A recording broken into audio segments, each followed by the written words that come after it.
முதல் முறையாக இந்த செயற்கை முறையில் குழந்தை பிறந்தபோது எப்படி இருந்தது உங்களுக்கு? நான் பேபியை பார்க்கவே முடியல. கண்ணு ஃபுல்லாக தண்ணி பெஞ்சிட்டே இருந்தது. அதனால எனக்கு குடின்சி அசிஸ்டன்ட் தான் எடுத்து காமிச்சாங்க, இது உங்கள் பேபின்னு சொல்லிட்டு. இந்த மாதிரி வெரி எமோஷ்னல். இன்னும் அந்த தருணம் அப்படியே நான் அனுபவிச்சதான் தெரியும். நான் டெய்லி டெலிவரிங் இப்போ வராது, ஃபஸ்ட்டு பேபி நினச்சா தான் அப்படி வரும். True true true. நீங்கள் ஃபஸ்ட்டு பிரசவம் பார்த்த அந்த குழந்தை இப்போ என்ன பண்ணுது? She's America and she also got 2 babies. Super. ரொம்ப நல்லா இருக்கு, டாப் ஆஃப் த வேர்ல்டு. அப்படியே எங்கள் அப்பா வாஸ் வெரி ப்ரௌடு. எல்லாம் சவுத் இந்தியா ஃபுல்லாக என்னை கூப்பிட்டாங்க, ஊரில் எல்லாமே கூப்பிட்டாங்க என்னை வந்து பேச சொல்லி அதை பற்றி. So I had readymade slides. ஒவ்வொரு டிஸ்ட்ரிக்ட் ஒவ்வொரு வில்லேஜ்லேயும் நான் போய் பேசுவேன். இங்கே ப்ராக்டிஸ் பண்ணுங்கன்னாங்க, நான் முடியாது. We want to learn, come and learn.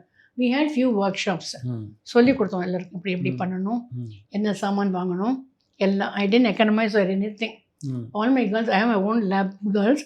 அவள் காலம்பரம் 9 மணிக்கு உள்ளே போனால் சாயந்தரம் 6 மணிக்கு தான் வெளியில் வருவாள். அவளை பார்க்கணும், நான் தான் போகணும். நான் I work the I C them.